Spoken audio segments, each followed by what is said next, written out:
Welcome to the Live to Fish podcast. I'm Daniel Milcherani, and I'm happy to have you join us as we sit down with a good friend of mine, Mauro Aiello. Mauro is a great fly tyer and a great angler that I met a few years back at an Isaac Walton Fly Fishing Club event on the Grand River. We met in the fly shop because I noticed he had some really nicely tied streamers in his box.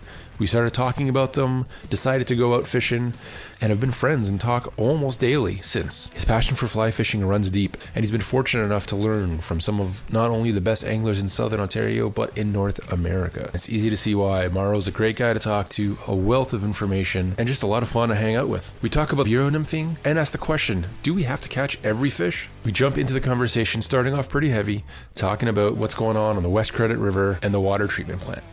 How long have you been in Erin now? Year and a half. It'll be 2 years in June. Yeah. Just in time to start with the West Credit River stuff? Well, I was actually part of the coalition before I moved to Erin. And then I moved to Erin. I'm like, hey guys, just so you know, I moved to Erin. Like, I'm the only person on the coalition that lives in Erin now. So yeah. Well, I think like the majority of what's gonna be affected on the Credit River is outside of Erin. Downstream. Yeah. Yeah, they're dumping the shit like on the border. Right at the border, yeah, I know. Yeah. So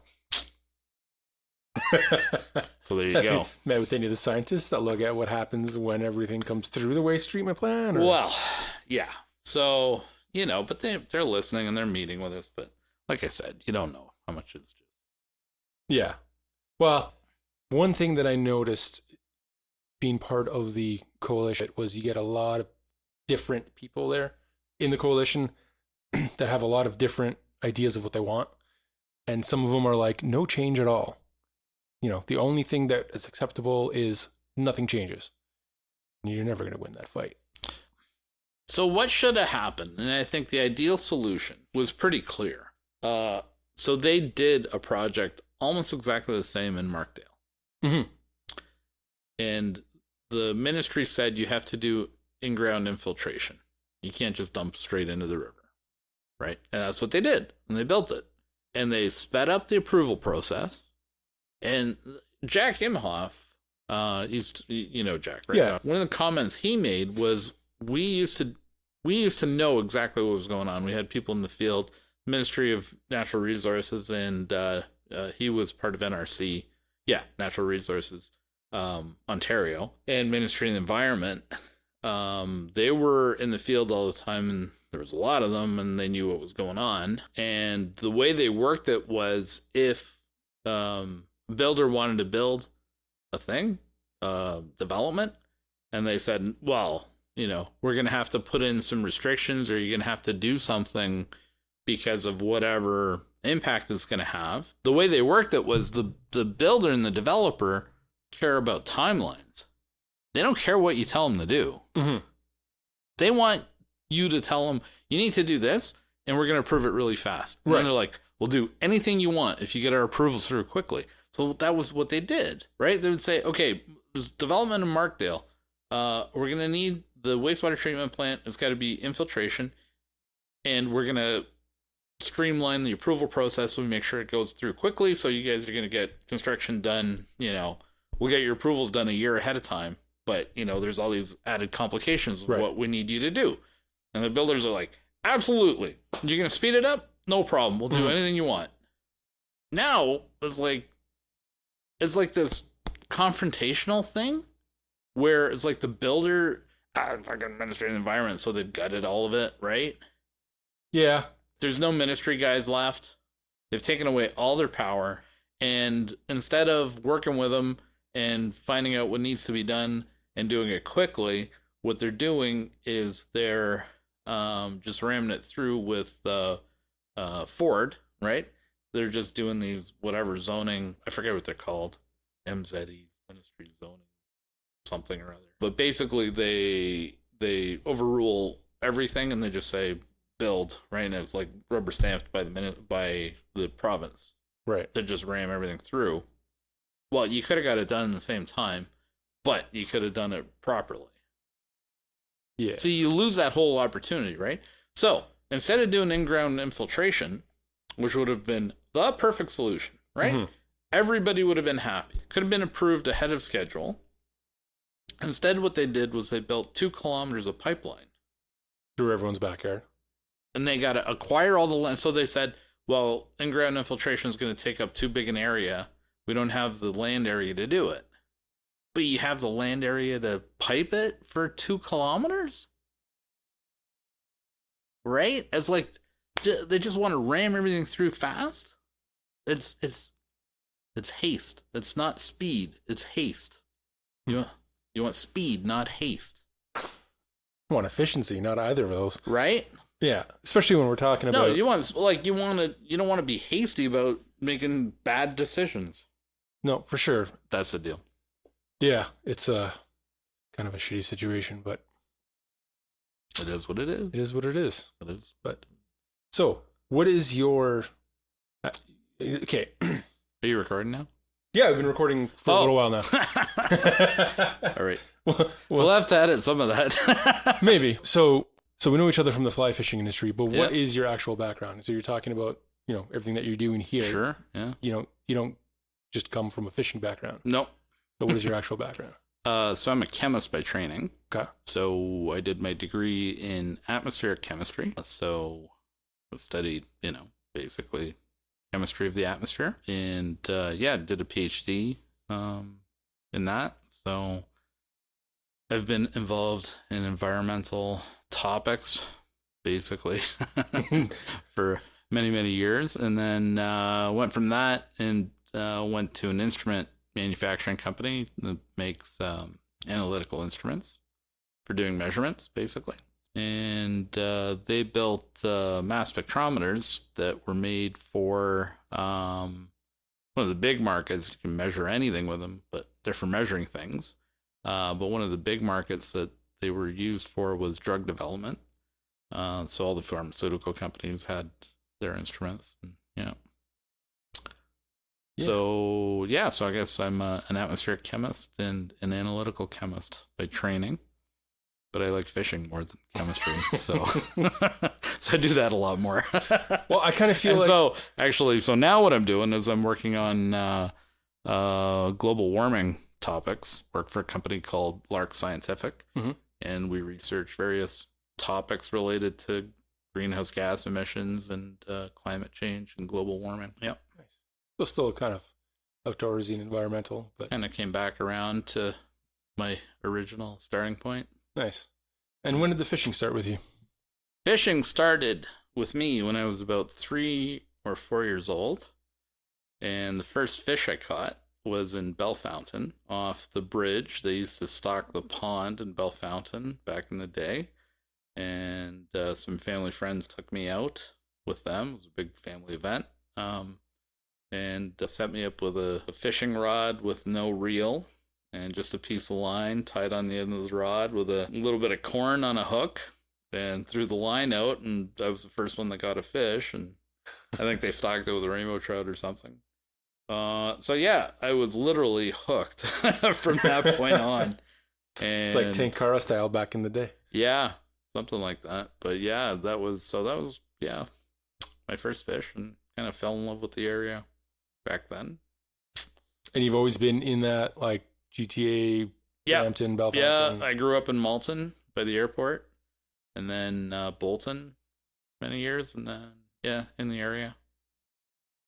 Castlemore, so like North Brampton, and now we're in Erin. So I've kind of lived within about 30 kilometers my whole life. Yeah. Nice. It's really nice trout water in that area too. Yeah, well, living in Erin, living in Erin has advantages if you like trout fishing. Did you get out this morning? This morning, no. No. on the pond, no. Well, my wife took my keys to work. Oh, right. Yeah, we were supposed to meet at 9 o'clock in the morning, and it's 7:45 now. Right? That's all right. That's life. So then, when did fly fishing become an obsession?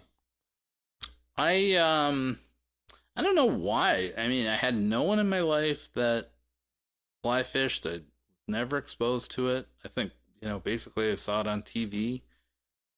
It's not like we had a lot of exposure to fly fishing when we were kids on TV. It was not, we didn't see it much, but for whatever reason, it was like, I was attracted to it. And I remember getting on the Mississauga Transit to go to Canadian Tire to buy my first fly rod when I was like 14 or something.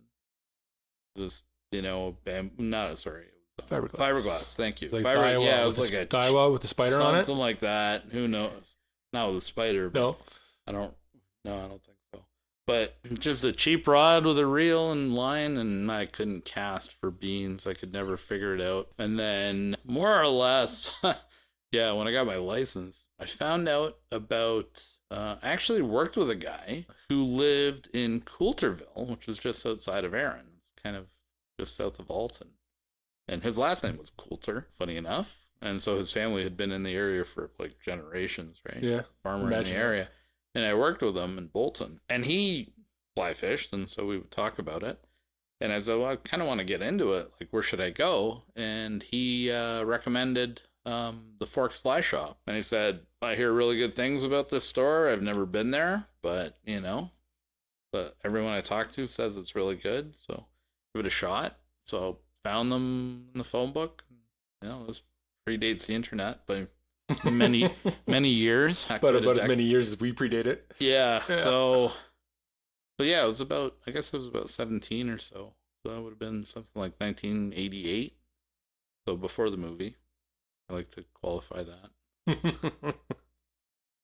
And so went out to the Forks Fly Shop and met Wayne Martin and his wife Carol, and that was it. I still have like the first fly box I ever bought from Wayne. Really?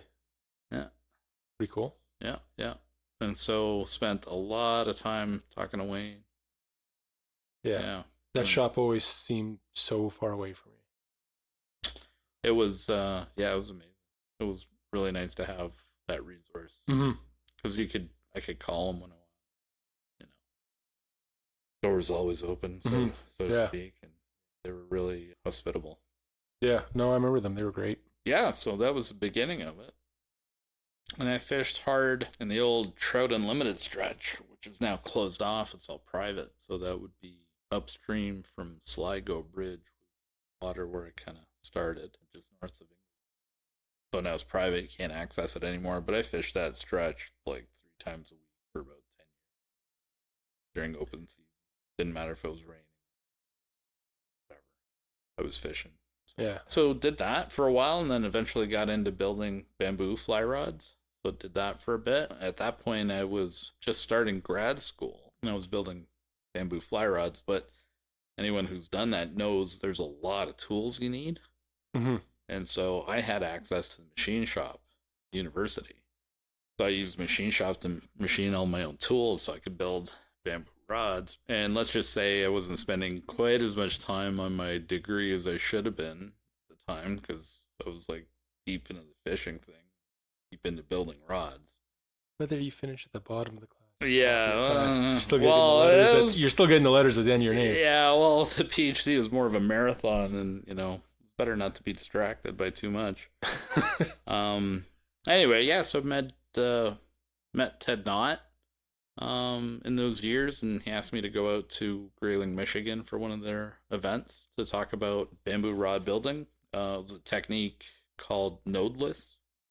So nodeless building, as bamboo like a grass and has nodes roughly a foot to 18 inches apart that you have to deal with when you're building a bamboo fly rod, or you can just cut them out and splice together all your strips. And so I didn't want to build an oven to be able to heat treat my bamboo strips, so I figured it would be easier to just cut them out and be able to use my home oven for heat treating. So that's what I did, and it wasn't that popular technique at the time, building rods. So Ted asked me to go out and give a presentation on nodeless building, so I did that. It was around 96 or 97. And this was just because he didn't have the oven. I thought, the more I read about it, the more I thought it made sense to get rid of the nodes, because everyone talked about how difficult nodes were to handle, and you got to stagger them so they're not lined up, and then, it changes the action of the rod. From what I read, the nodeless rods, like the action was smoother because you removed kind of a weird spot. A hinge. It's like a hinge, a weak spot. It's a hard knot, right? And so nodeless was supposed to be smoother, and I said, whatever. I don't know the difference, but this is what I'm going to try to do, and struggled a lot with it, actually.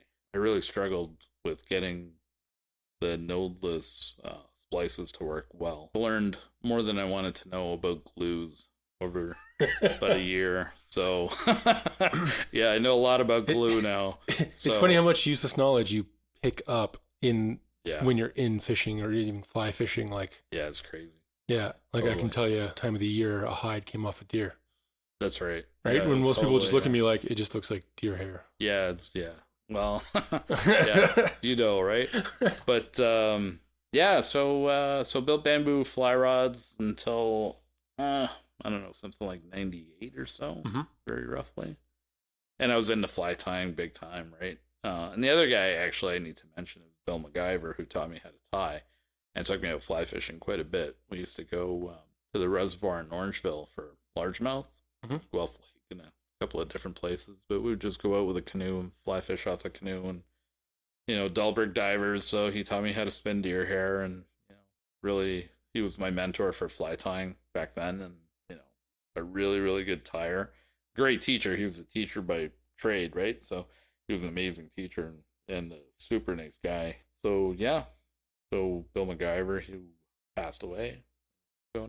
And then the other guy I would mention is Don Whiting, who used to live in Brimstone at the top of Dominion Street. He used to be a guide. He was a British guy, and so he taught me the art of dry fly fishing. He didn't really do anything else. Streamers were for spin fishermen, not for fly fishermen. And nymphing was, let's just say, very different than the kind of nymphing we do. It was kind of a downstream, not even a down and across, but through pockets. He would mend nymph through pockets, but that was not really his preferred technique. He really liked dry fly fishing. So learning the art of the mend, learning how to mend a fly line properly to get a drag-free drift he was a pro at it. So we've kind of developed techniques now, like, Spanish guys have their really long leader systems with their 20-foot leaders and stuff to get around these problems.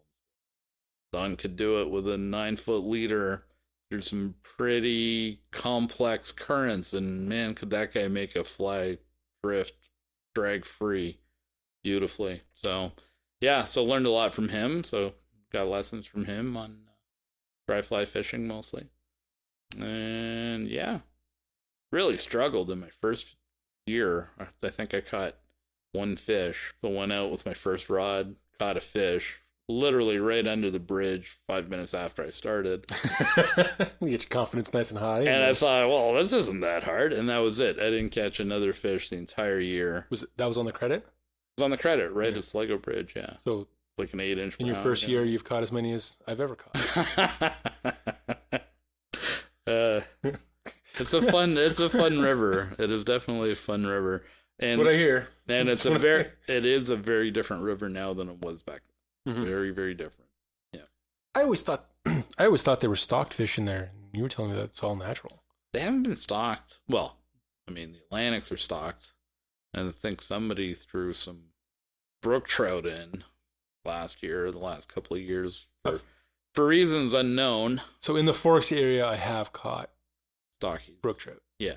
Yeah. Oh, yeah, they're there naturally. Okay. Yeah, they're there naturally. They've been there forever. Yeah. But someone decided to stock. They just got bored or didn't want to go to the next spot and stumped? Or I have not looked into it, but I know there was some stocking that was done, which is kind of disappointing.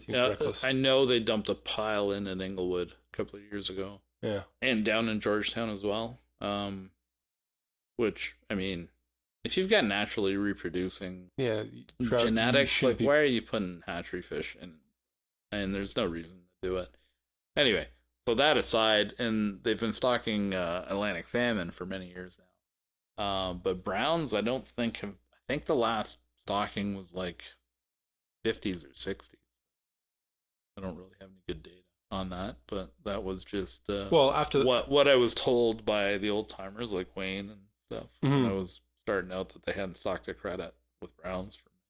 Yeah, after the last time we talked, I kind of gave it a quick look. Oh, cool.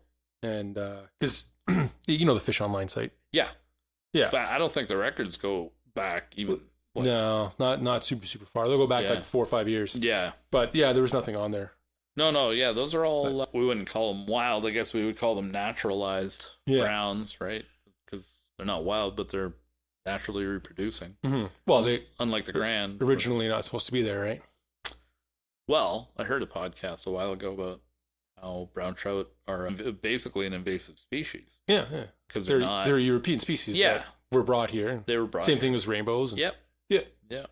But apparently globally now, any spot where brown trout can survive based on conditions, there's brown trout there. There's like no ecosystem in the world where a brown trout could survive that it's not in now. So like globally. Yeah. So, it's funny you say that because like I've been watching more and more YouTube fly fishing stuff and fishing stuff and just seeing, oh, we're over here and we're catching brown trout like in Arkansas. And I'm like, I didn't think there were trout that far south in States, but like they have a great trout in the White River. White River's like off the hook. Yeah. Like browns, rainbows, and goldens. Yeah. And I was like, okay. I thought it was like a little more west, like that central and that. Well, it's just temperatures, right? Yeah. If you got the so it was just funny that you say that anywhere where they're in their range of they've been able to adapt and live, and they're just literally just everywhere. They're everywhere. Yeah. Pretty cool. Yeah. So you're not going to get rid of them. So no. Well, it's like 15 years ago we started a pike tournament on Balsam. Okay. So the weekend after Mother's Day, before Mother's Day, one of them around Mother's Day in May. Yeah. It was a pike tournament, and the reason they started that was because pike are coming in, they're invasive, they're going to be a problem. So you know what? We're going to do a tournament, and we're going to catch and cook everything. That lasted 1 year. They realized that even if we go in, and there was like 50, 60 teams the first year, everyone brought in 5 fish, it made zero impact because once they're in there and they're reproducing, there's not much you can do unless you can close off that ecosystem. Yeah. No, there's not much you can do, especially pike, because they're so prolific, right? Oh, they reproduce. Yeah, and for the first like 5 years of their life, they're almost unkillable. Yeah. Right? Until they get to like over 25, 30 inches, they're drop them on the bottom of a boat and leave them there for 10 minutes. Put them in water, they take off, and they'll hit your bait on the way out. Yeah. Yeah. Well, and apparently Island Lake, the pike were never supposed to be in there in Orangeville. Huh. It was supposed to be a bass fishery, but they, I don't know, the story went back in the day that whoever was supposed to stock it, ministry or whatever, was dragging their feet, and they never really did a good job stocking the bass. So people got annoyed and took it on themselves and threw a pile of pike in. And so the pike are there forevermore. Yeah. Yeah, especially that. Yeah. They're not getting out of there. No. Yeah, so much habitat. And they do the tournament. But that's not a catch and kill. That's Yeah, and the pike it is, yeah. Oh, it is? Yeah, they're trying to get rid of the pike, right? That's why they've been doing it. Yeah. A friend of mine got asked, so on Highway 9 and Kiel, there's like a wakeboarding little pond area. Okay. Right? So like the pond's the shape of an L. It's not super big. And they approached my buddy and like, yeah, can you come and fish and catch all the fish out of here? And he's like, what? Sure. Pay me by the fish. It's like, well, the funny thing is like you can go there, pay $20 and fish. And it's like, if you really want them out, make it free. Yeah. Advertise it. Yeah. Because, you advertise like they're going to show up and they're going to take fish. Like, that may not be a bad outing for the club. No? I'm not, I know there's largies in there. Yeah. And rock bass kind of a deal, but. Oh, okay. So not. Yeah. Not bass fishing. I mean, we'd probably better off doing something on Simcoe or like one of the little. Sure. Or even when the crappie are in from shore kind of a deal, but. Yeah. Or stocked club. Yeah, there's all kinds of better options, but I bet you we can get a day at Franklin or something like that too. Absolutely. All right, so then from all that, you ended up in the competition scene. Well, so let me take a step back. So I fished really hard till about, 98 or 99, something like that. At that point, I was in grad school. I was married, and I had a house, so there was a lot going on. And I figured if I want to finish my degree, I better stop this fishing business. So kind of quit cold turkey and got completely out of it for a long time. And would fish like, once or twice a year. I'd go to Sligo Bridge area kind of thing. Right? It was still open downstream back then. I don't know what the current state is, and got into it again really hard about 5 or 6 years ago, probably 2017, 2018. Got back into the scene. Started basically watching YouTube videos, right? Discovered Kelly Gallup and all of his stuff, and I mean, incredible content. Bought some books, that kind of thing, and learned of the competition scene, which didn't exist back not here when when I started way back when. And so I thought I've been and learned a lot. I guess really what it came down to was I followed a few guys that I really learned a lot from, which was Ian Troop and Devin Olson in the U.S. from Team USA. Mm-hmm. He's got a tactical fly fisher. Yep. His YouTube channel for anyone that wants to get into fly fishing in general, but especially around the Euro nymphing stuff. He's just an absolute huge resource of information, right? And Ian's always very generous with his information. He's done talks with our club, with Isaac Walton, with Drift and various other clubs in the area. So always very good to get his input. And I think he's tying the week after you, actually, at Grand River too. Oh, is he? I think so. I think it's the week after, or he's in the January. He's in. Oh yeah. Okay. Yeah. He's a good. Great resource. Oh yeah. Yeah, and a good guy too. Good friends. So basically, I was learning all this stuff, all these techniques from these competition guys, and went out and became pretty successful catching fish on a river that I always struggled. Well, I shouldn't say I always struggled with, but I think things are different now than they were when I started fishing. We definitely don't have the hatches we used to have. The timing of fish coming up in the evening and feeding on mayfly hatches kind of gone. I shouldn't say totally gone. It's still there, but nowhere near the numbers we used to have of insects. Subsurface, it always has been more effective, obviously, but I think, Euro nymphing is just so crazy effective. It's so crazy effective. I think it should almost be banned. I've actually competition or from no, the competition guys can do whatever, right? But anyway, I thought it was fun. So wait, you don't think it should be banned from competition? You think it should be banned from? I don't know. I don't know what I'm saying. To be honest. It's too effective. I think we should all take a step back and do it as little as possible. Okay. That's what I think. No different than fishing bait. If you can fish bait in a section of river where bait's allowed, generally we don't, right? Well, we don't. Right, and that's what I'm saying. Like the let's say the fly community. Right? Yeah. So I've moved away from Euro nymphing a lot. So what's your concern with it being too effective? Like, what's the thought there? Like, it's too effective, so I shouldn't do it. When the majority of people that are going out, I think I'm following you, but like the majority of people that are going out, want to go out and catch a ton of fish. And right? I have no problem with anyone Euro nymphing, so don't take me wrong. Don't take it the wrong way. I still do it occasionally, but a lot less than I used to. I think it dumbs down fly fishing to a certain extent. It takes away the cast. There is no cast. It's jig fishing. You could do it with a spinning rod, right? There is nothing related to fly casting in a Euro nymphing technique, right? That doesn't mean it's difficult. It's not difficult, or it doesn't have its challenges, or it doesn't take practice. But what I realized about myself was that the more I Euro nymphed, the worse I was at fly fishing, because I wasn't casting every day when I went out fishing, right? Yeah. And so then it's like you pick up the fly rod and you want to cast dry flies and you realize how rusty you are, but it doesn't make sense because I've been fishing, right, all season. Why am I so rusty? And then you realize, well, all I've been doing is euro nymphing. It's been dropping. I haven't really been fly casting. Yeah.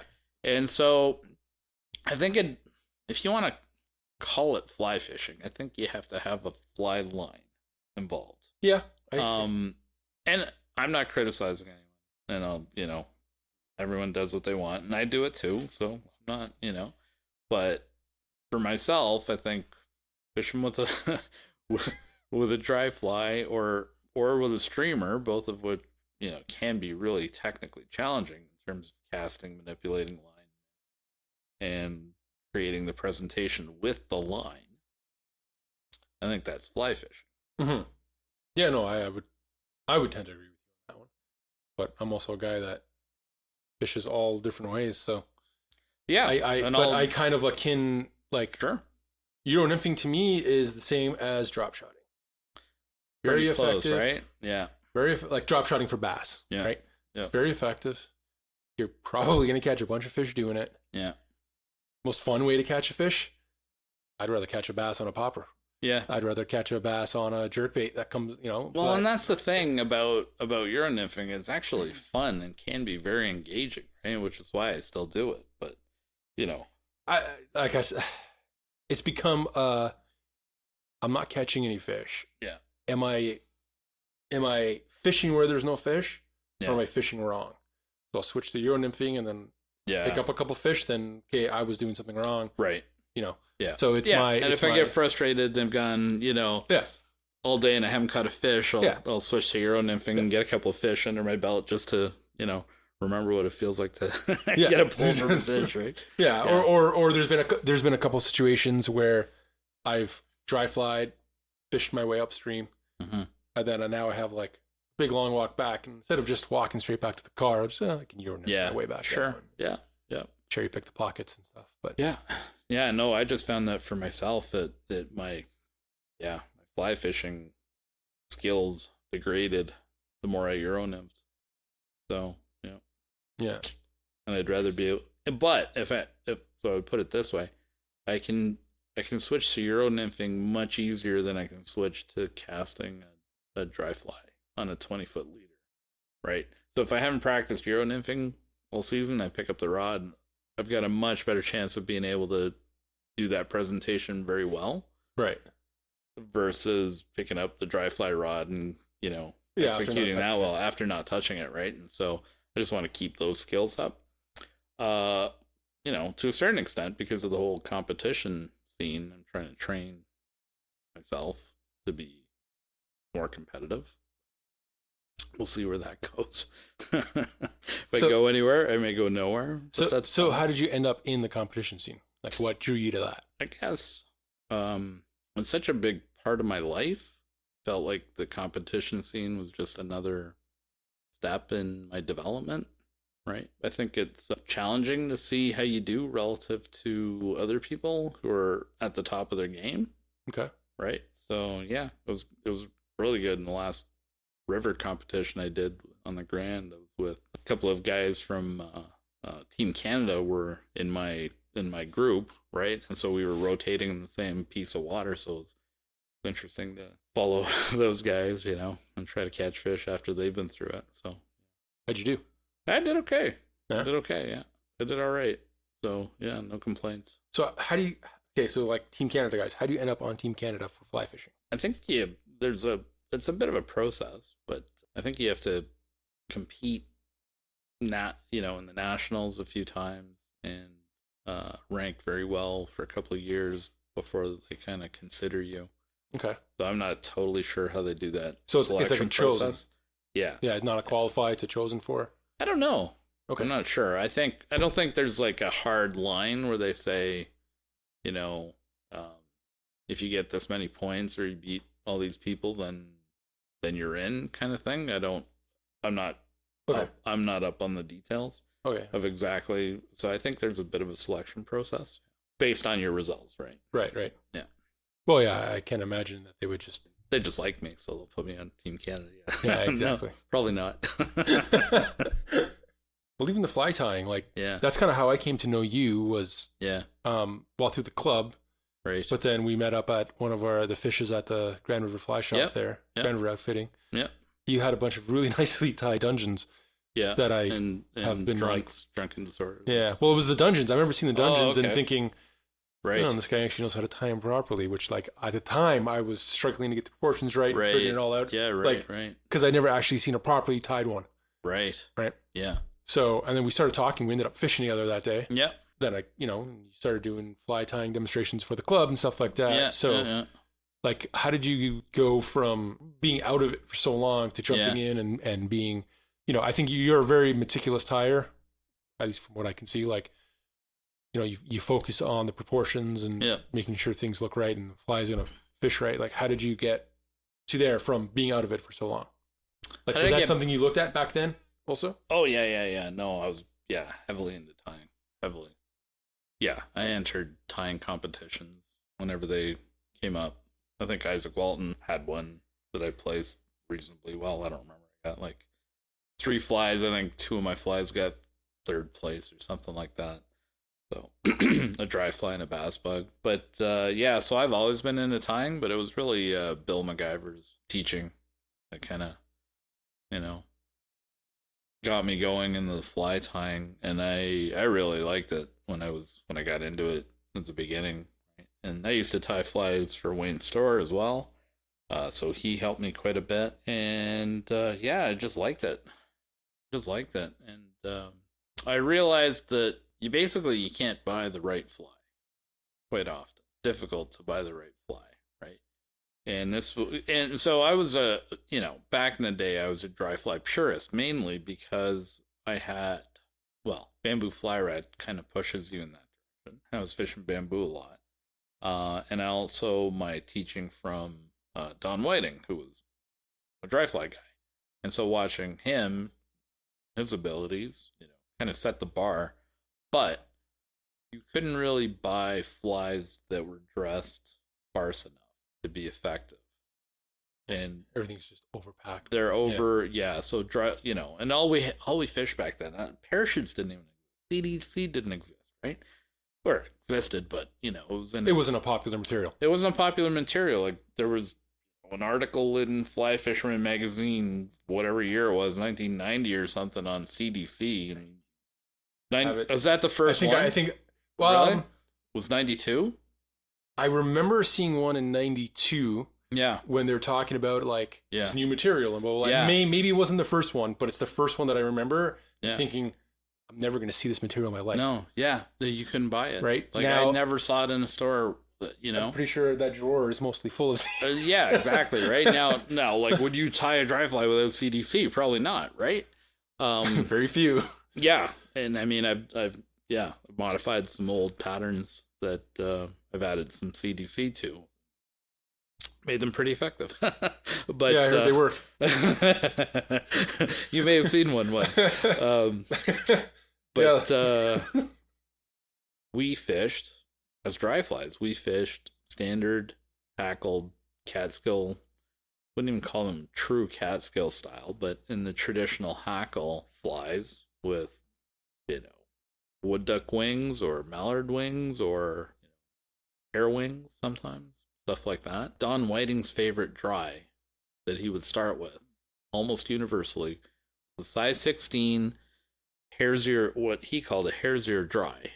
And so the hare's ear dry that exists today is different because it's CDC, right? And so it's a different pattern. But basically, the hare's ear dry was a ginger and grizzly hackle, traditional hackle, with wood duck wing, traditional catskill style with a hare's ear body and a hackle tail, right? So just a standard dry fly.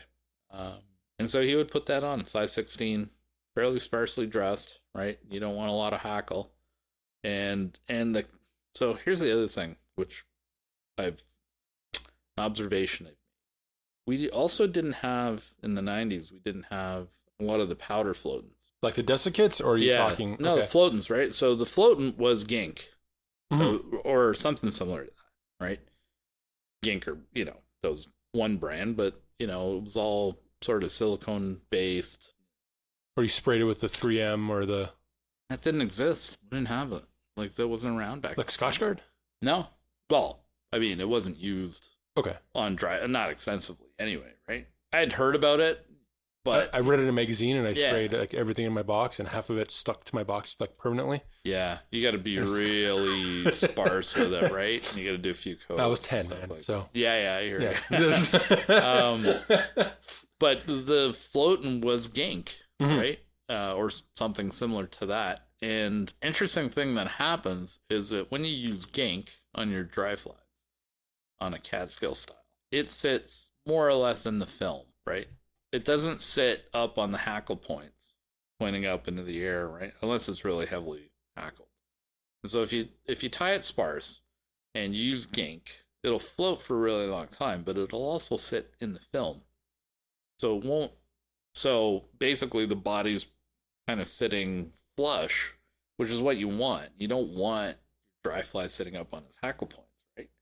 And so I think one of my theories is that that style of dry fly has gone out of favor because if you use some of the powder desiccants and floatants that exist now, put that on a Catskill dry, it sits really high, right?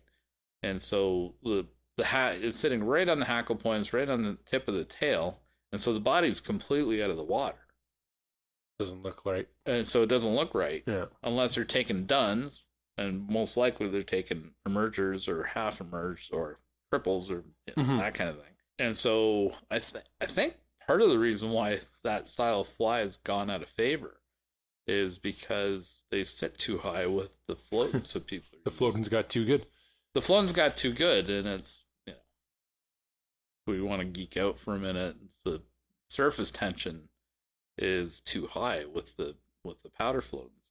Gink, the surface tension with gink is lower, and so it'll break the meniscus. The hackle will. Yeah. Yeah.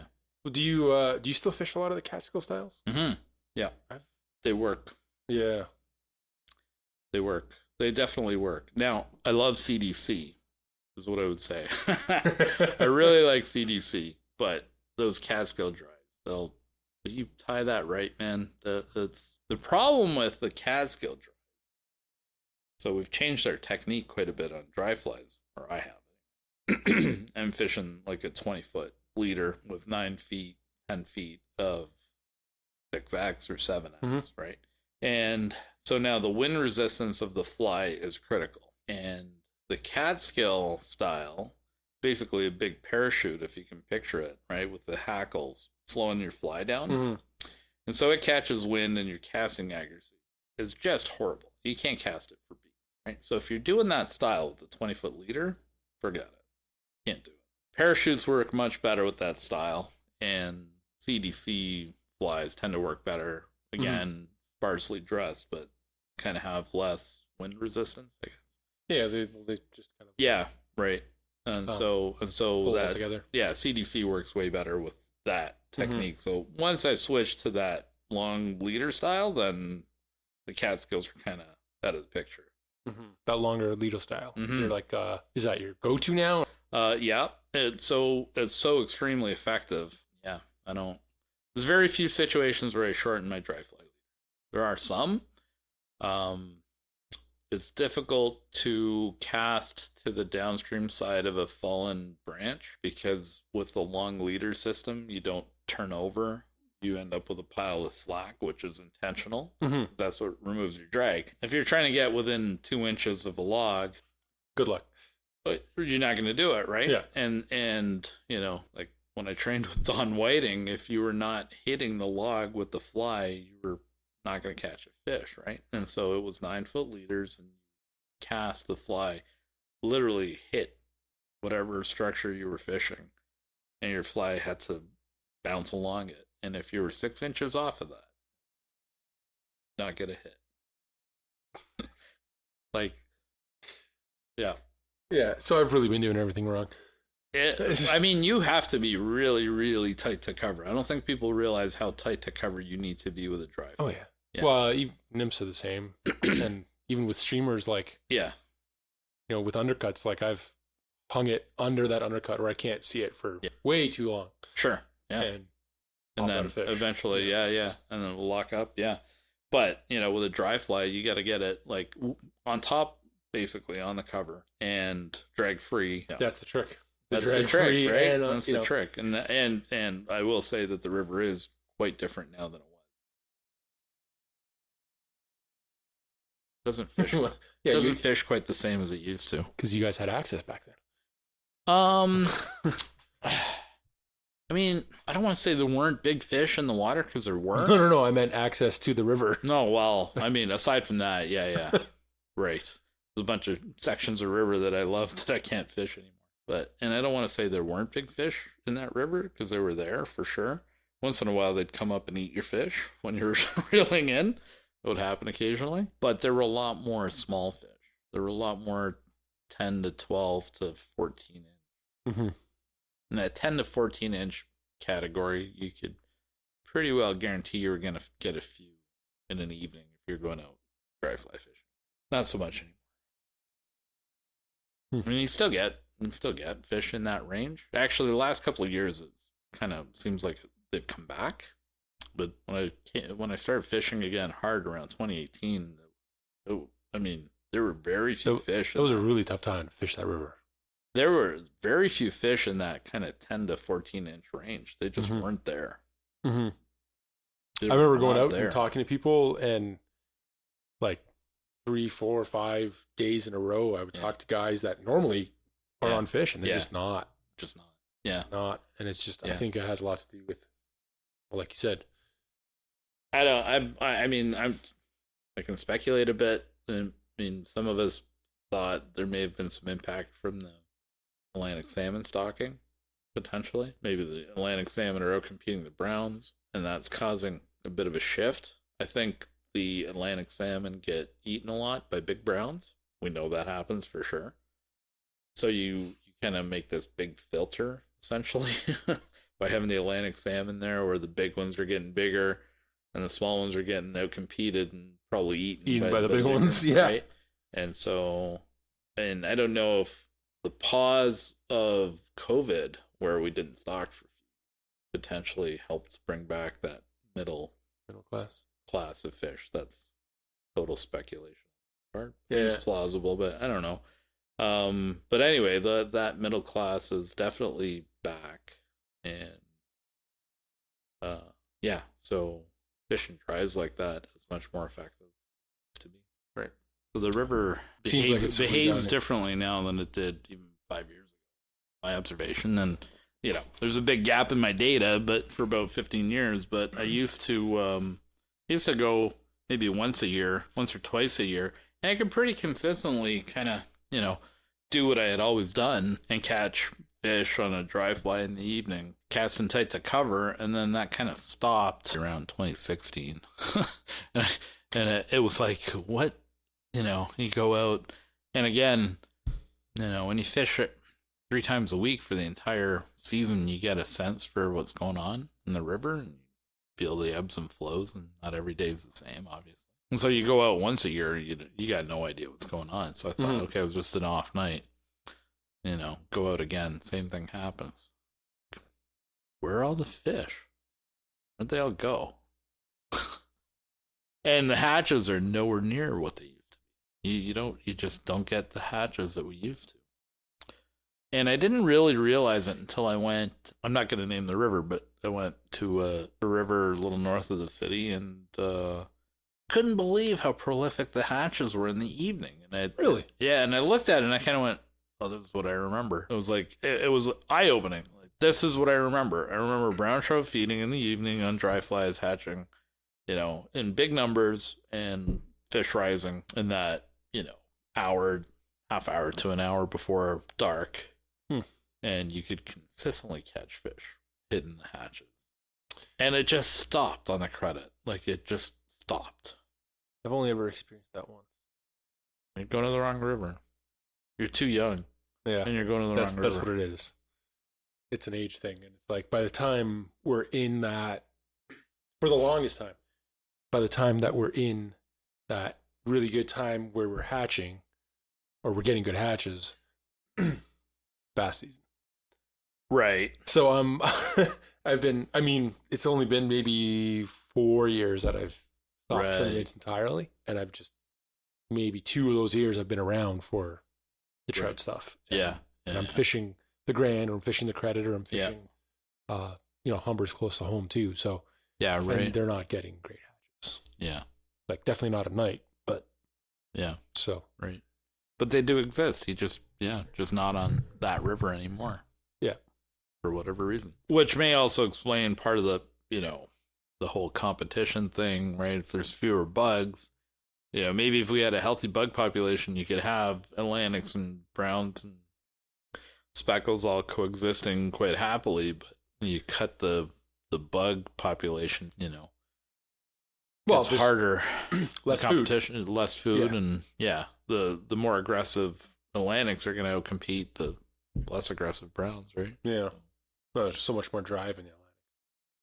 Oh yeah, they're so much easier to catch. I mean, well, it's a food drive, right? Yeah. They got to get to the lake, and they got to be big enough to not get eaten by pike and lake trout. And well, they have a gauntlet getting out there. Like if you really think about it, like think about the base of the Credit there. You can go down there, you can catch pike, you can catch largemouth, catfish.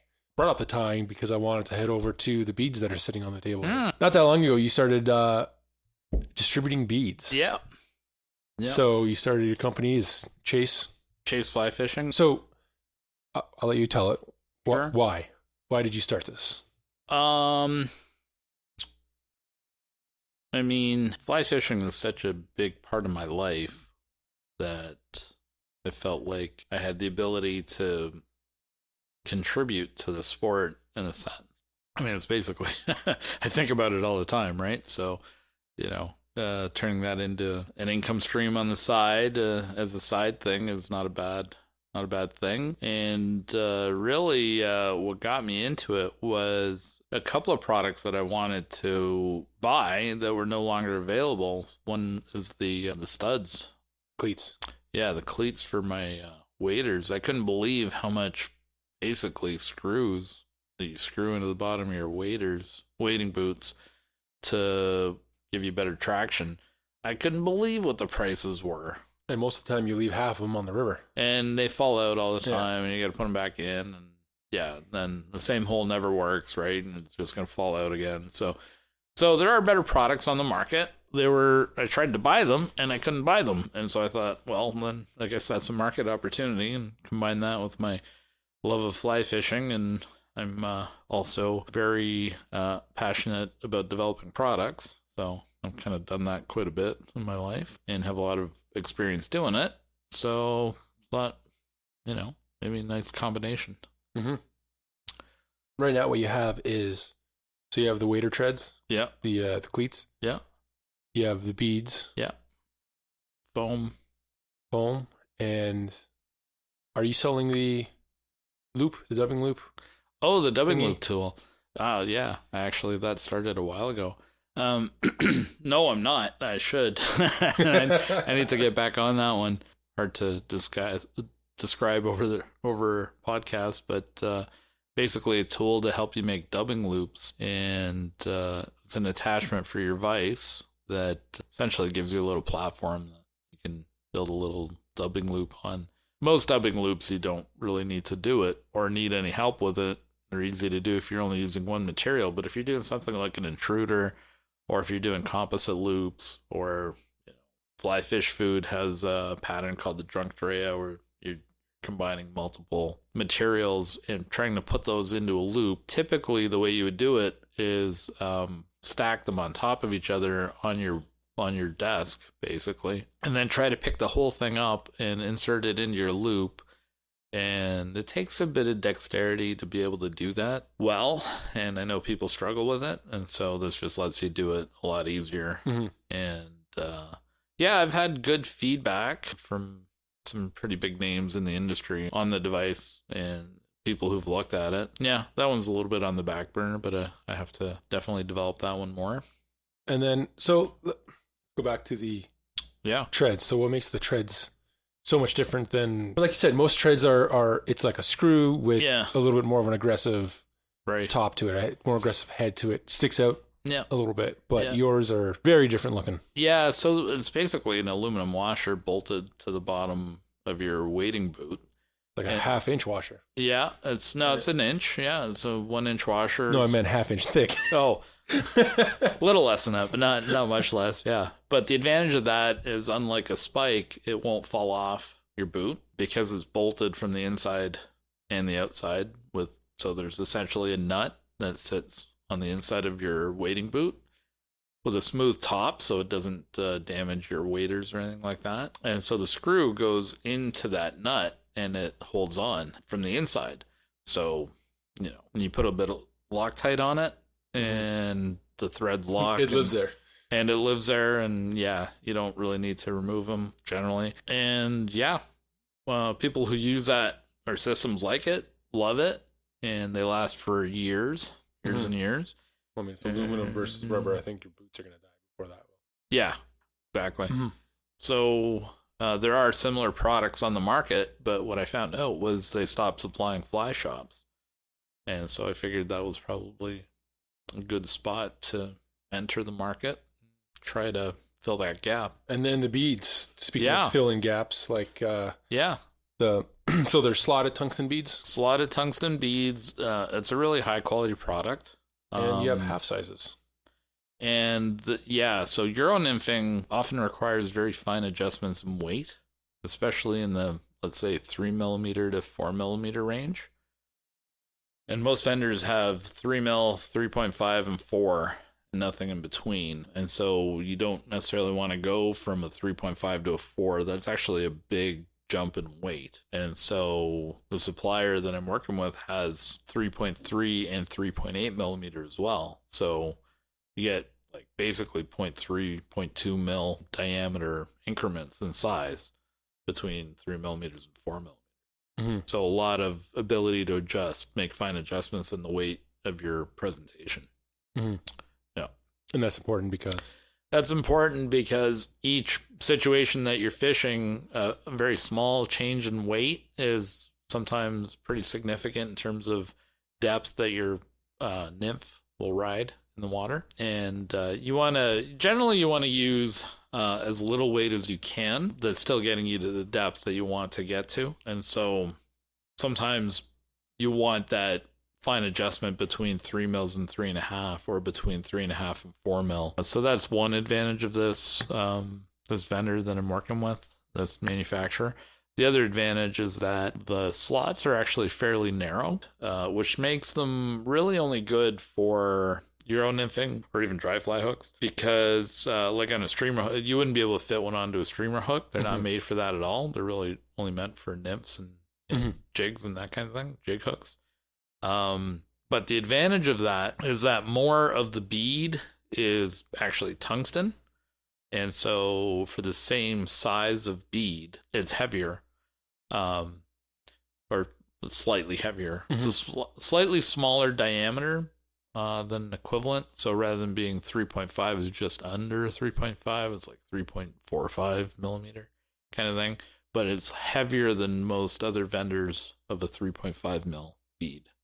Or just slight, Yeah. So you're getting more tungsten, basically. So as you're explaining this to me, and you're telling me, the 3.5, the jump from 3.5 to 4 is a big jump. I'm sitting there thinking, I'm like, I know that we're measuring beads in millimeters, but because I spend so much time in the bass world, you should be measuring in weight, right? I'm thinking it's 3.4 ounce or grams or whatever. Right, I'm measuring like a right. Yeah. So the weight is, we can geek out again for a minute here. Yeah. It's the cube of the diameter. So if you go up if you double, really? If you double the diameter, it's 8 times the weight. Wait, what? If you go from 2 millimeters to 4 millimeter bead. Yeah. It's twice the weight. No, it's 2 cubed. 8 times the weight. 8 times the weight. From 2 millimeter to 4 millimeters, 8 times the weight. Okay. So it's a cube. So it sounds like not much. I'm only going from 3.5 to 4, but it's cubed. So that volume jump. That volume jump is huge. 4 times the weight. 8. You're going up half a millimeter. Oh, half a millimeter. But I'm saying we'll do the quick math here. Well, do you know how much does the 3 millimeter weigh? Yeah, I don't remember offhand. Okay. So to go from 3.5 mil to 4 mil, the 4 mil is 1.5 times the weight. Yeah, that's significant. Right. So if you don't have a step in between, yeah, it's not double, but you're almost doubling your weight of your bead. Right. And then at that size, that's a lot more weight too, that's compared to like right. a 1 to a 1.5 or. Right. Exactly. Yeah. Right. And so having the 3.8 in between gives you like much better resolution. Let's say those two sizes. Yeah. So if you really want to geek out, you can have.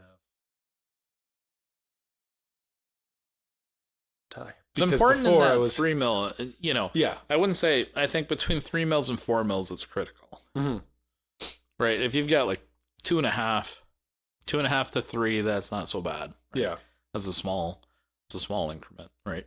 In weight. But between 3 and 4, I think you need more than one step. Mm-hmm. Yeah.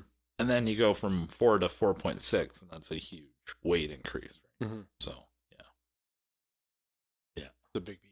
That's a big bead, yeah.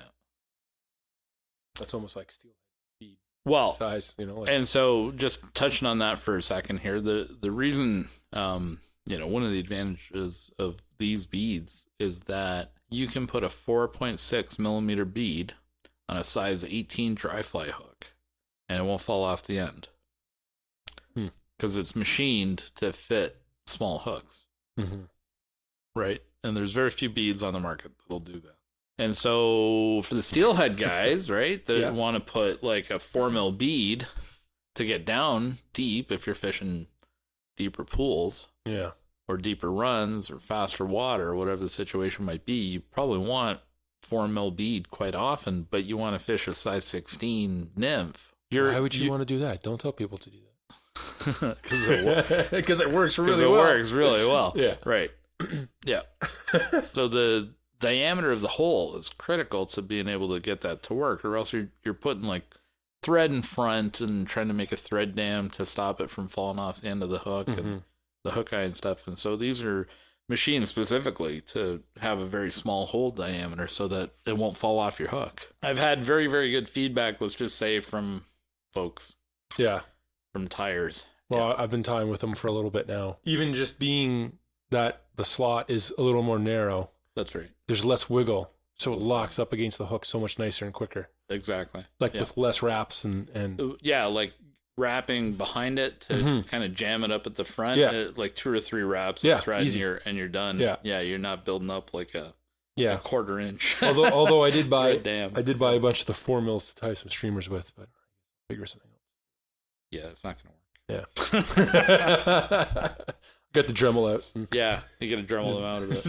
Yeah. No, they're not made for that, right? It's really specific. Probably should talk to you. Euro nymphing, yeah. Like you could put them on like a size 8 jig hook, like a Hannock jig superb. Yeah. But they'll fit on a size 8.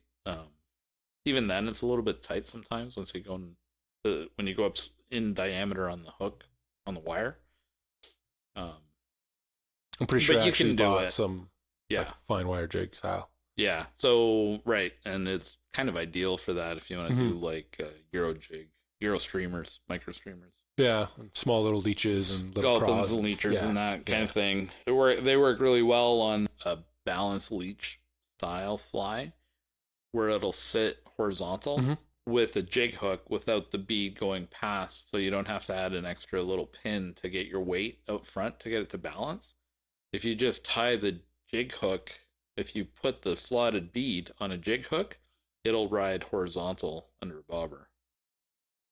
Oh, because the jig goes down below the keel. Because the center of gravity from the bead is so far below, right, and it's so far forward, it's basically in line with the line. Yeah, and so I've fished that many times under a bobber, and your leech will sit pretty well horizontal. Yeah, and so you don't have to do the whole balance leech thing. Yeah, no, that pin thing's a pain. It's a pain, and I used to do that for steelhead flies. And it's not comp legal, right? They're not legal for competition. So if you're for the competition guys, if you want to do a leech or whatever, balance leech. So That's interesting. yeah, I got a lot of really wonky rules in the comps, eh? Some weird rules, and they change them every year based on what people do. Like the latest one is you can't use foam for bungs. Like you can't make a bung fly, right? You can't fly, like an indicator. Oh, you can't make an indicator fly, right? And so people have just substituted, but they specifically call it foam, right? Okay.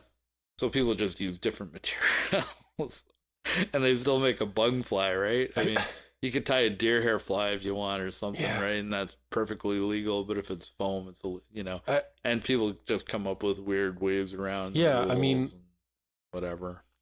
I feel like fly fishermen, especially fly tyers, are so creative with what they do, and like, who sees a carpet and thinks that's going to be a crab fly? Yeah, exactly. Right? Yeah, exactly. You know, so like, craft stores, right? You can't walk by a craft store without going in and seeing what material you could maybe make a fly out of, right? A whole 2 bins over there full of stuff from stores and well, so I purged at the beginning of last year, and then someone in our club, when they passed away, all the stuff kind of I was the last person to end up with everything. Oh wow! And I was told, take what you want and the rest get rid of, because it's gonna be hey, if you think you can be donated it, right? Yeah. And some stuff went back to, but Dean picked through everything ahead of time that he was going to keep for the club stuff. Yeah, right. Him and everyone else picked through it, so I was the last one through, and there was so much stuff in there that I get why it was kept. Like, I'm never gonna use so much of that stuff that I'm never gonna use. Yeah, exactly. But there's only so much you can hoard. Really hoarding. Yeah, for sure. And realistically, I tie the same 10 flies every year. Like, well, and that's the problem, right? You and this is why I tell anybody getting into fly tying, go slow. Because what you're fishing today is not what you're going to be fishing in 2 years, right? And if you stock up on a pile of materials to tie those flies, because you're going to tie 100 of them, right? And then you only do it for one season, you never do it again. Yeah. Now you've got 5,000 materials that you're never going to touch. Especially when it's like only for that fly. When it's really specific, right? Yeah. And you need 7 different colors. Exactly. Yeah. And you buy every color, right? Yeah. Because you're going to tie, and then the other fallacy is saving money tying flies. You're never Not a chance. Not a chance. The only reason to tie flies, well, there's a couple of reasons. One is fun, obviously. Yeah. And it's relaxing, and it's nice to do stuff, and I think it's really therapeutic, actually. But aside from that, the reason to tie flies is that it lets you. I don't think there's another way to really develop your own technique in fishing, right? Like spin fishing, you go to the store, you buy a bunch of stuff, the lures are there, maybe you can make your own blade patterns on spinner baits and that kind of thing, right? Mix and match soft plastics. Yeah, that kind of thing. But it's kind of limited, right? Fly tying, you're really, like, you could invent your own fly, right? Yeah. Well, the customization options are as, limited as the amount of materials that are available. And the materials that are available are limited to what you're looking at as a material. Yeah, but even within the materials that exist, there's a million things you can do. Yeah. Oh, yeah. And, so it lets you be creative, lets you come up with new ways of presenting flies. Coming back to the whole manipulating the line to get the fly to do what you want idea, right? So you can manipulate the fly to work a certain way. Yeah, so you're thinking of the whole system between the fly line and the fly, and how you're going to get those to move in current or in still water or whatever the case is. You're thinking about the physics of the whole situation, right? What's going to float, what's going to sink, and the relationship between them, and that kind of thing, and what kind of action are you going to give your fly, and all of that. So that's the fun part, right? And I truly believe that it's difficult to buy flies that are tied correctly unless you know it's coming from a solid tire, right?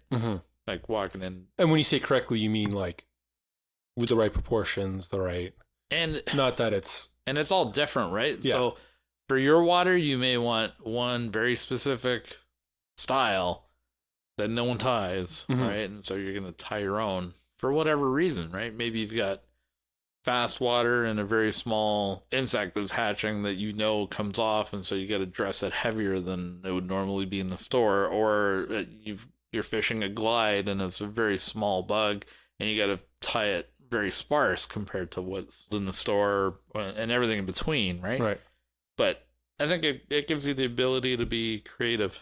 Yeah, which is fun. Yeah. Yeah. Well, I think. But it's never going to save you money, so don't ever think it's going to save you money. No. The creative side of it is definitely what drew me to tying. Yeah, exactly. And that tying drew me to fly fishing. So. Yeah.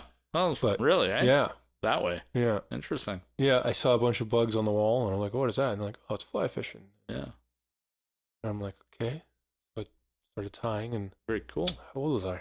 I was young. My dad bought me fly tying made clear and simple. And I just kind of started tying off that. Right. And then the year after, got a fly rod and started using the flies. Cool. Yeah, we were fishing a spot just north of Orangeville for brookies. Oh, yeah. Yeah.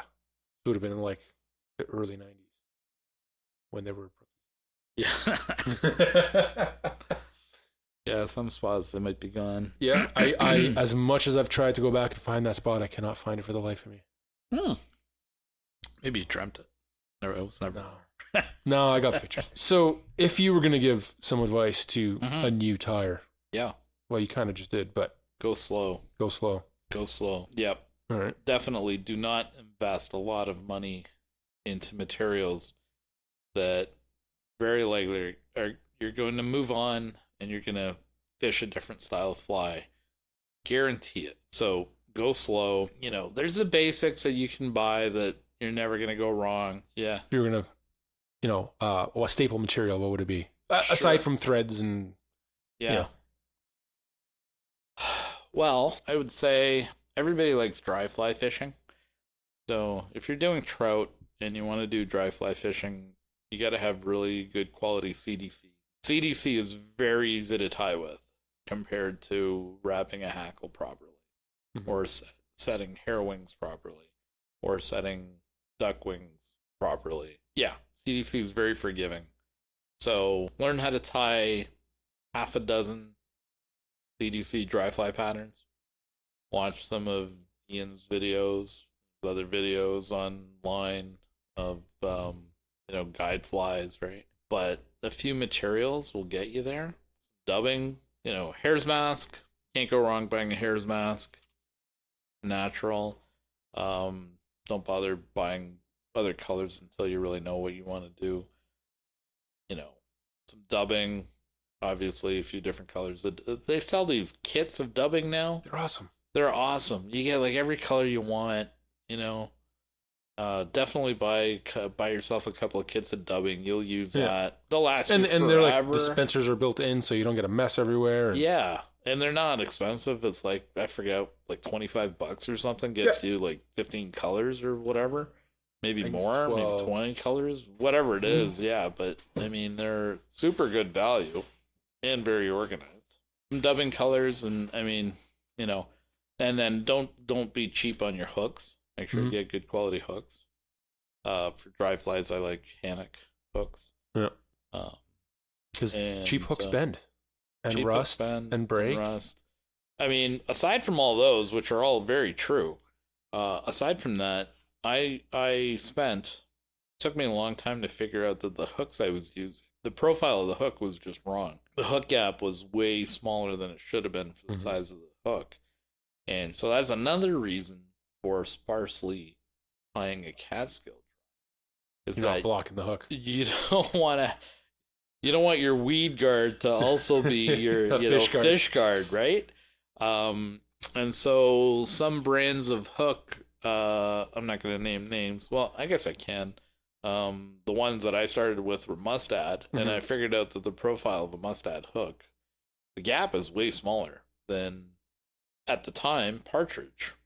Right? And so you grab a size 16 Captain Hamilton partridge hook.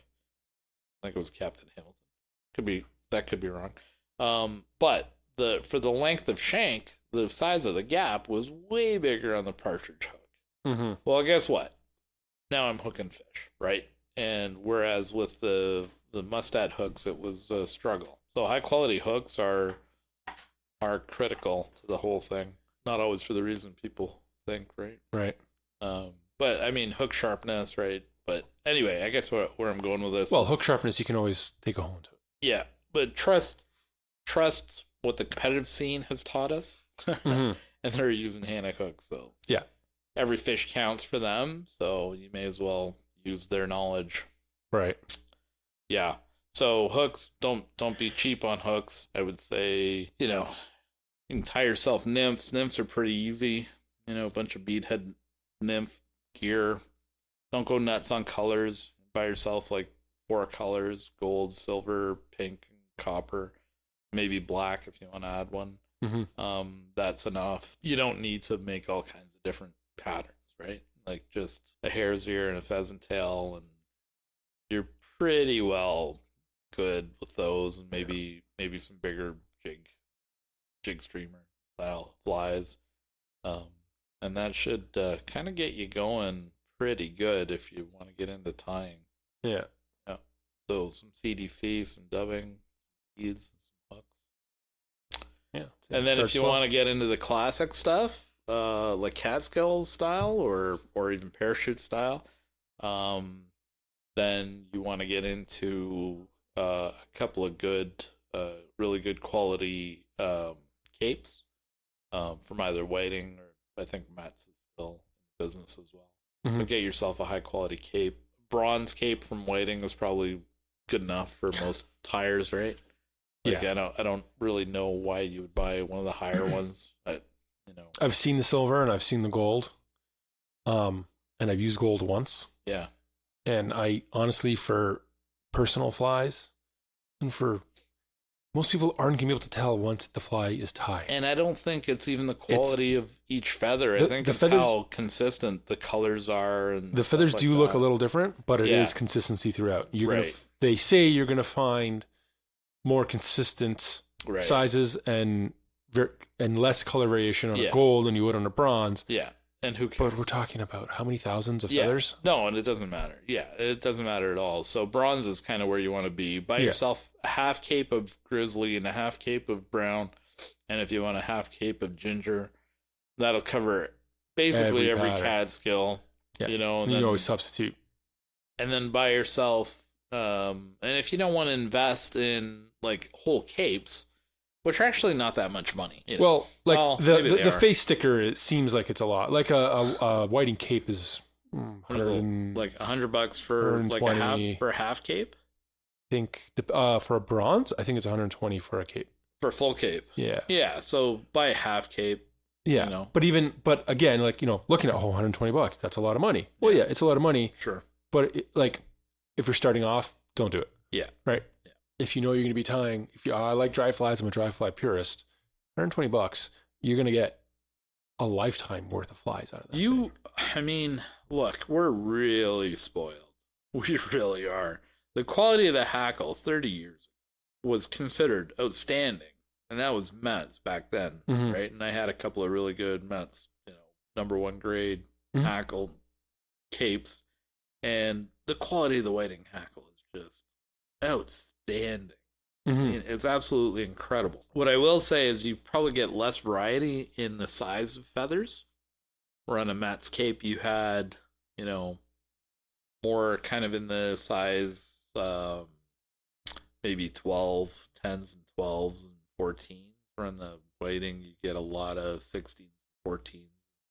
A little bit below and a little bit above, but they're kind of, yeah. There's less variability. And so sometimes the Mets capes were nice for that, because especially if you're tying bass bugs and stuff like that, then, you can use, or streamers in general, you can use big hackle from a Mets cape, I think, more good on a Whiting. But decide what you want to do, what you want to tie, and then go slow. Mm-hmm. Give yourself the ability to tie a few different sizes and a few different colors, and see if you're going to fish it long term. Because You might find that you tie 30 flies and put them in your box, and then 5 years from now, you still got those 30 flies and all the materials you bought. Or 30 years from now. Right. I have flies still. Yeah, exactly. Yeah. Because I cleared out all my, well, because I made the mistake of going full bore and filled boxes of dry flies on mustad hooks. Then figured out that I didn't like mustad hooks, right? And it took me forever to part ways with all those flies. I finally dumped them. You invested so much time into tying them, right? Time and well, yeah. Then the other thing is make sure you're protecting all your capes and your materials from bugs, because you will get hatches of bugs in the materials. I lost a lot of hackle. Really? Yeah, bro. I don't even want to guess how much the hackle I lost. Yeah, that's I Ziploc bags. Very lucky early on that nothing ever happened, and then when I read about it, I freaked out, and I'm like, no, everything's in a Ziploc. Everything in a Ziploc bag and in Tupperware too sometimes. Yeah, in Tupperware, so that because something will have a bug in it that'll hatch, and if you can keep it contained to that one thing, it won't spread to the other ones. Yeah, and I never even thought about it that way, but sooner or later something's gonna hatch, and then you find all this. Life finds a way.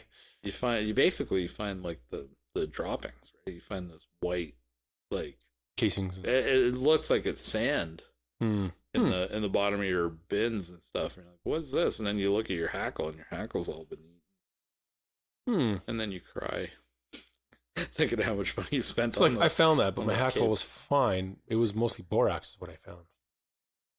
That's possible. Yeah. No, that's possible. But you will find the droppings from the bugs. Yeah. No, I've been, touch wood. Yeah. I haven't had it happen in a long time. I don't know if they're treating the capes better now or. Probably. Yeah.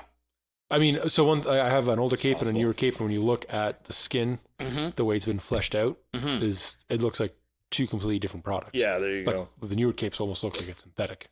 Yeah. But. Yeah, so that's probably part of it. Anyway, yeah, so protect your materials. The other thing is deer hair, if you want to get into tying deer hair bugs. Deer hair is kind of an advanced thing. I think if you're starting in fly tying, don't frustrate yourself by doing deer hair too early. Learn how to do dubbing. Learn, the other material you're going to need 100% is marabou. Because you're going to want to tie woolly buggers because they work.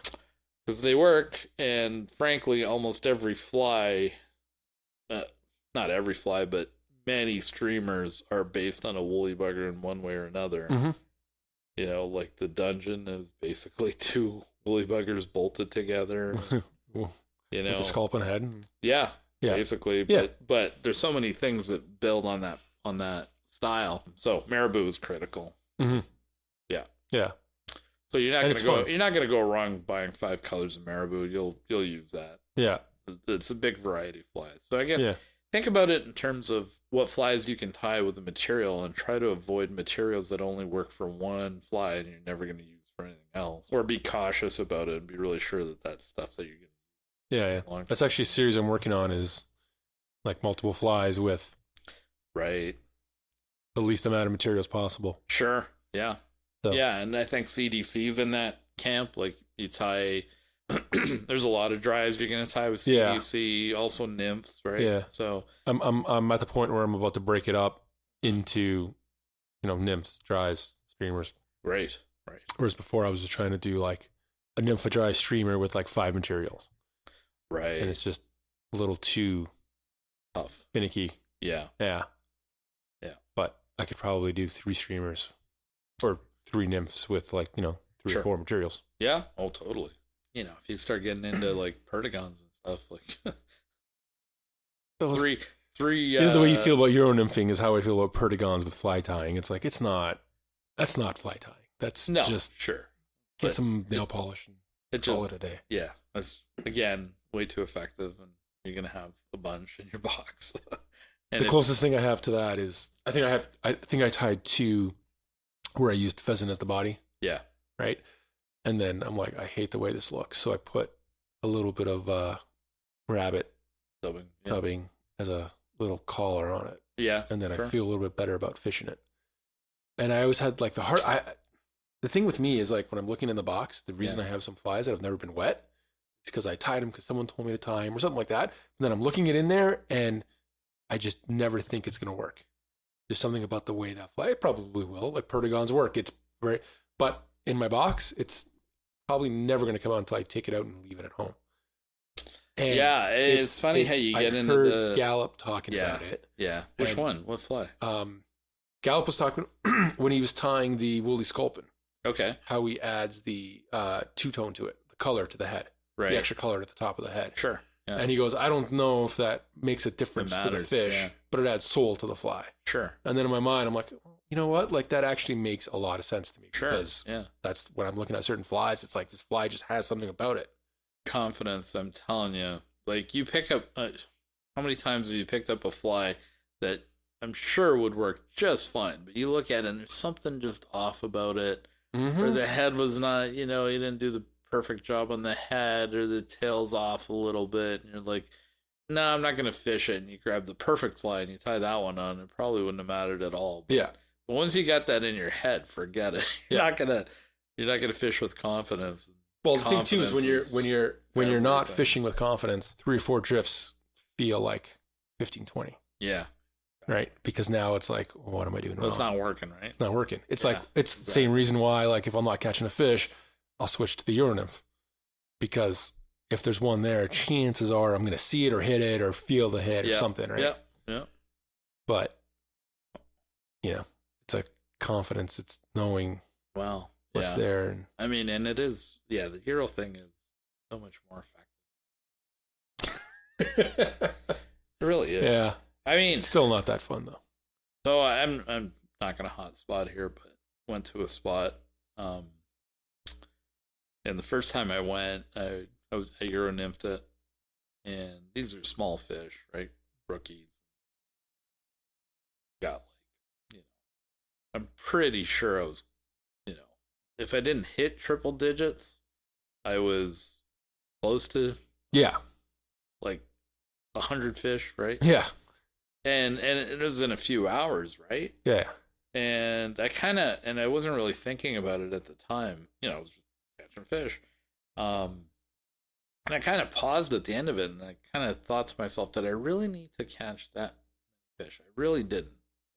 Mm-hmm. I don't need to catch that many fish in a few hours, right?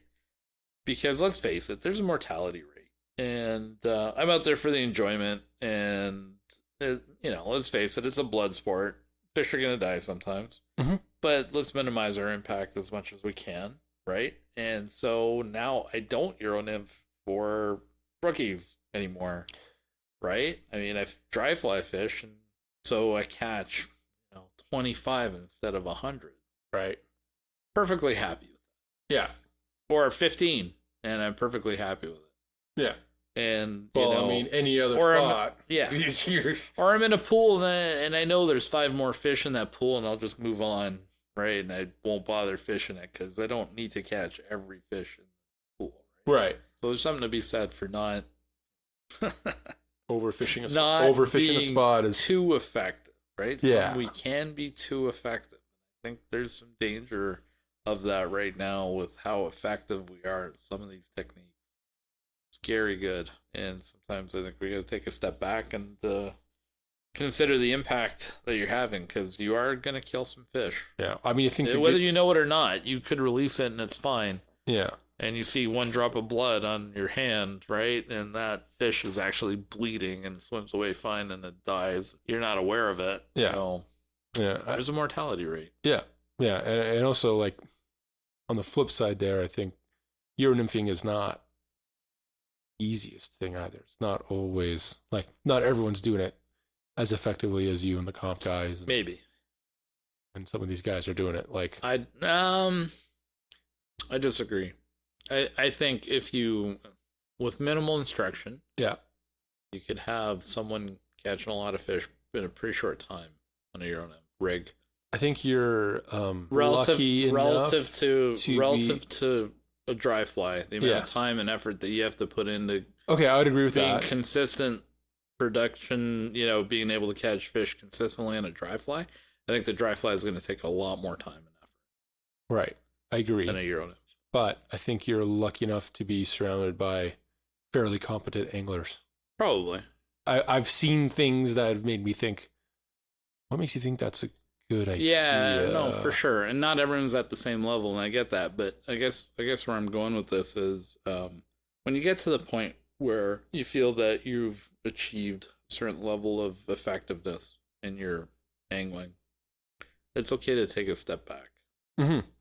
And not, or move on and try something different. Or try something different, right? Yeah. Or challenge yourself with a different technique. Mm-hmm. That you're not, that's the other thing too. I mean, so I'm going to go on a rant here a little bit. How many times do people go practice casting or practice technique? This was done every time I fish the credit. I'm practicing casting. They're practicing casting. There you go. But this was Don Whiting, right? This was a lesson I got from Don Whiting in like 1989 or so, where he said, a lot of times you're going to come out, especially if you're fishing midday, there's going to be nothing happening on the surface, right? He said that's when you're practicing technique. Mm-hmm. Pick a difficult situation that you think you cannot get a drag-free drift through that spot and figure out how to do it. Where are you going to stand? Where are you going to cast? How are you going to mend? What's the whole procedure? And you're going to screw it up 50 times before you figure out how to get the right drift through that spot. But that's practicing technique. Mm-hmm. I mean, I don't think people do that. They go out and they tie on the fly they think is hatching that week and they try to catch fish, right? Mm-hmm. And there's a lot more to it than...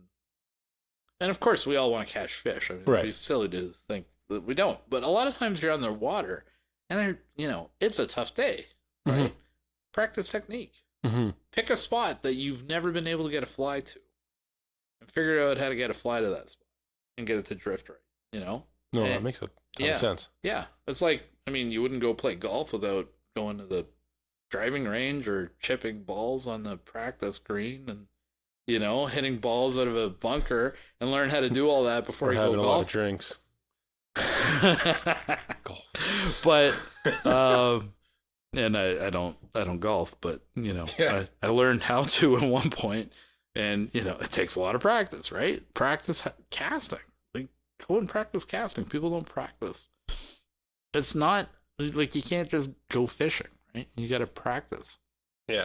It's a skill. And Yeah. so if you're willing to put in the time to develop the skill and how to apply techniques in certain situations, well, mm-hmm.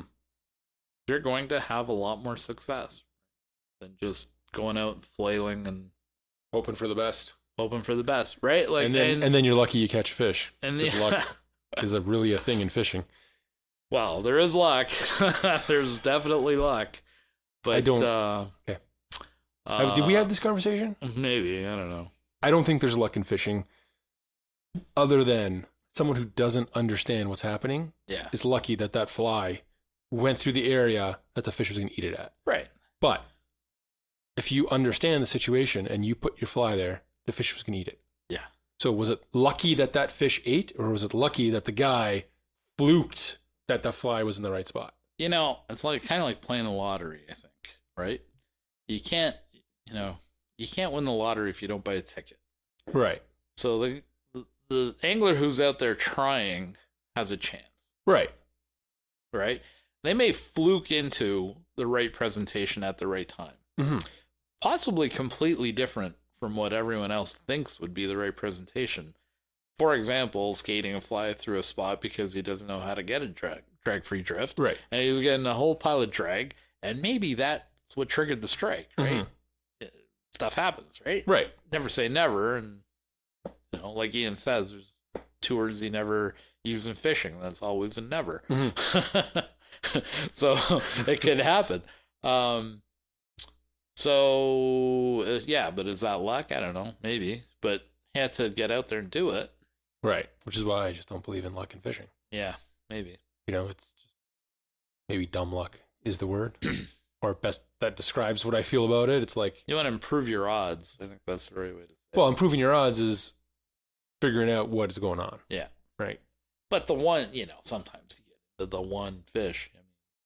Does that mean you're a better angler because you hooked a 25-inch brown not necessarily a better angler. You put the fly in the right spot at the right time and happen to be there. It doesn't make you better than someone who caught 323s that day, right? Yeah, but did you better because you caught did you one? put it there because you read the water? You did all the, you understood that, hey, there should be a good fish here, Sure. right? Or did it happen because I'm just fishing through the stretch of river? Yeah, but you got, I love the way Tommy Lynch puts it. There's no shortcut. You got to put your quarters in the machine, right?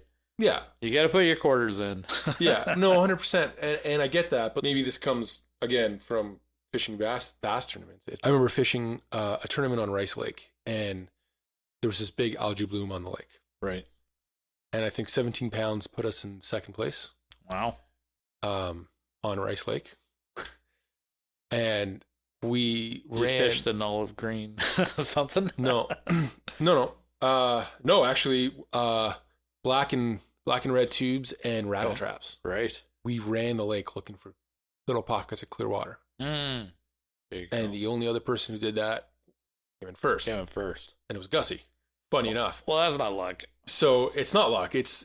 I was lucky because I was fishing with Dave Chong, and Dave Chong understood, hey, this is what's happening right now, and this is where we'll probably find clear water. Look at I guess what I would say is consistent results is not luck. I would say one time can be luck.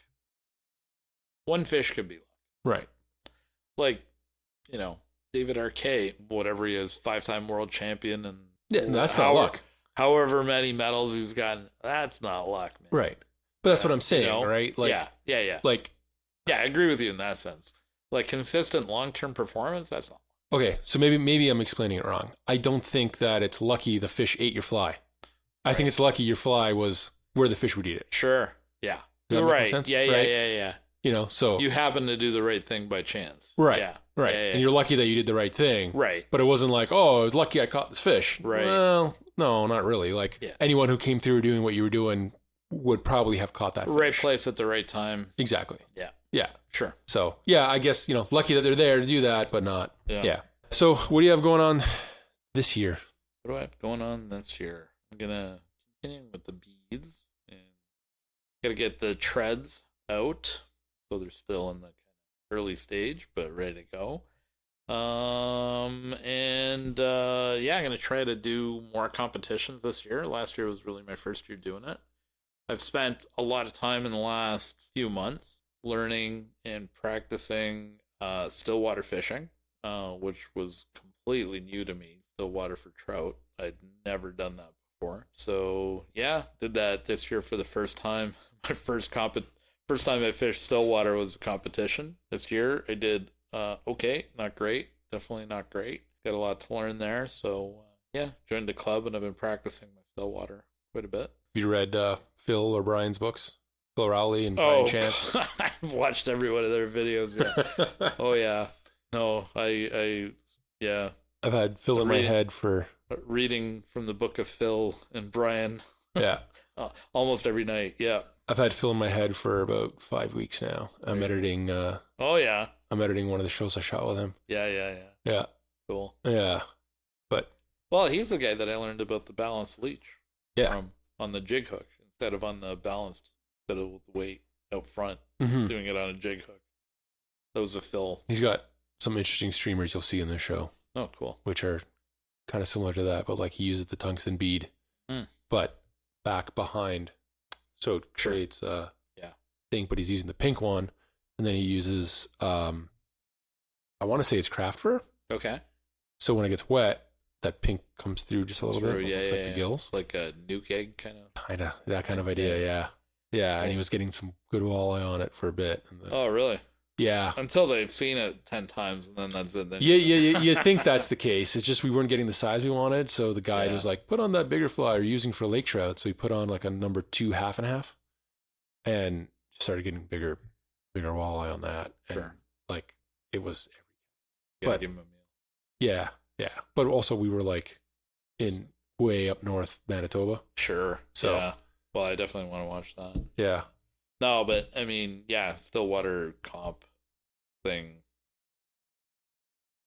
A lot to learn. Very different. Very, very different. You're using multiple flies, right? Gangs of flies. The whole presentation. Very different. Mm-hmm. Like you remove the flow and now you're much more, actually a lot more like, I don't want to say fly fishing, but there's no Euro nymph. Still water, right? You're always fly casting. Right. Which is why I actually respect the comp guys, because you can't do well in the comp scene if you're one trick pony and you're good at Euro nymphing, right? These guys are exquisite dry fly. I mean, they're just at the top. You watch some of them casting into impossible situations, and they can put it on I mean, it's just crazy. They do. Their casting techniques, just their ability to present well in their casting, exceptional. I aspire to try to get to that level someday, but I'm not delusional. Right. Push myself, but we'll see where I get. Right. If it happens, it happens. If it doesn't, so be it. I'll have fun doing it. Awesome. And where can people find your stuff? Where can they find you online? Where can they find your products? So your local fly shop. There's a couple of shops locally that carry my stuff. Smart Angling, Grand River Outfitters, and yeah, we're trying to get into some other stores. Yeah, support your local fly shop. You can't order from me directly. Right. And if they want to see your tying, if they want to see me tying, we've got some videos on the Isaac Walton website where I've done some what would you call them? Zoom calls, I guess, with the club folks. Yeah. I did a deer hair one, and I did a general tips and tricks video. So there's some tying on the Isaac Walton site. Yeah. Or if you join the Isaac Walton Club, we do tying night. Yeah, those are always fun. Yeah. All right. I think that's the extent of my online presence. Not a big social guy. Not a big social guy, no. All right. I post the occasional fish on Instagram, which I'm not doing too much anymore. But right. Yeah. Awesome. Yeah. Well, I really appreciate taking the time to do this. And yeah, thank you. Yeah. It was awesome. Yeah, hopefully we do this again later in the year or at some point around the competition time. Maybe after opener we'll talk about how I did everything wrong and got nothing. Sounds great. Yeah. Awesome. Cool. Thank you. Thanks, Dan. Thanks for listening to the Live to Fish podcast. Want some more Live to Fish? Head over to livetofish.ca to get more podcasts, stories, videos, and links to all our social feeds.